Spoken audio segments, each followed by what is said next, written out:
Hello everyone and welcome back to the channel.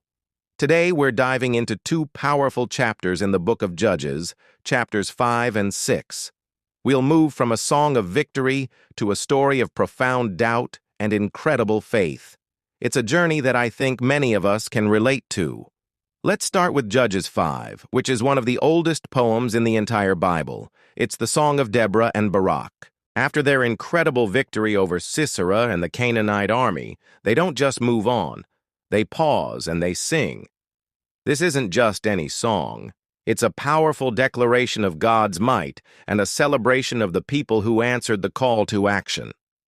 Deborah sings, "When the leaders lead in Israel, when the people willingly offer themselves, bless the Lord." She celebrates the tribes that showed up, like Zebulun and Naphtali, who risked their lives on the battlefield. But she also calls out the tribes that stayed behind, the ones who chose comfort over courage, who stayed with their flocks or by their ships. This song teaches us something crucial, the importance of gratitude and remembrance. After a great victory, or any blessing in our lives, do we take the time to thank God? Do we celebrate the people who stood with us? This chapter reminds us to pause and give credit where it's due, recognizing God's hand in our triumphs. It's a beautiful picture of communal worship and thanksgiving. But as is often the case in the book of Judges, peace doesn't last forever. After 40 years of rest, we move into chapter 6, and the Israelites once again do evil in the eyes of the Lord. This time, their oppressors are the Midianites. For 7 years, the Midianites were so relentless that the Israelites had to hide in caves and mountains. They would swarm the land like locusts, devouring all the crops, leaving Israel completely impoverished and desperate. In their suffering, the people finally cry out to the Lord, and God hears them. But he doesn't send a warrior right away. First, he sends a prophet to remind them of who he is. He says, "I am the Lord your God. I brought you up out of Egypt. I rescued you, but you have not obeyed me."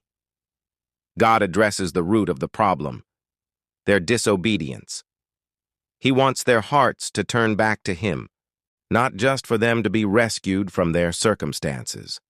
This is where we meet one of the most relatable figures in the Bible, Gideon. We find the angel of the Lord appearing to Gideon while he is secretly threshing wheat in a winepress. Think about that. He's hiding, trying to save a little bit of food from the Midianites. He's living in fear. And what does the angel say to this man who is hiding? "The Lord is with you, mighty warrior." I can just imagine Gideon looking over his shoulder thinking, "Are you talking to me?" His response is filled with doubt and honesty. He says, "Pardon me, my Lord, but if the Lord is with us, why has all this happened to us? Where are all his wonders that our ancestors told us about?" Gideon's question is so raw, so human. It's a question many of us have asked in our own difficult times. "God, if you're really here, why is my life falling apart?" But God doesn't rebuke Gideon for his doubt. Instead, he gives him a command. "Go in the strength you have and save Israel out of Midian's hand. Am I not sending you?" Gideon is still full of excuses. He says his clan is the weakest, and he's the least in his family.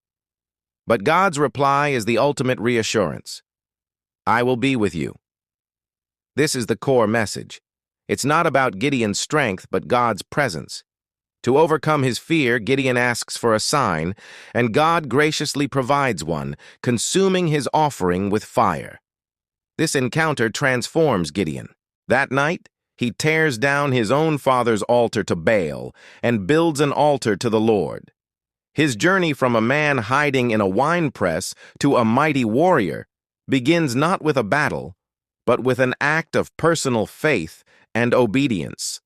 These two chapters show us a beautiful contrast. We have the loud public celebration of victory in chapter 5 and the quiet, personal struggle with faith in chapter 6. Both are essential parts of our walk with God. There are times for singing his praises from the mountaintops, and there are times for wrestling with our doubts in the winepress.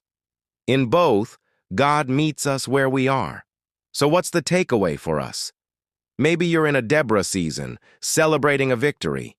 Remember to give thanks. Or maybe you're in a Gideon season, feeling weak and full of doubt. Remember that God sees you, calls you a mighty warrior, and promises to be with you. Your strength isn't the point, His presence is. Thank you so much for joining me today. I hope this look into Judges 5 and 6 encouraged you. If it did, please hit that like button and consider subscribing for more content like this. I'd love to hear your thoughts in the comments below. Until next time, take care and God bless.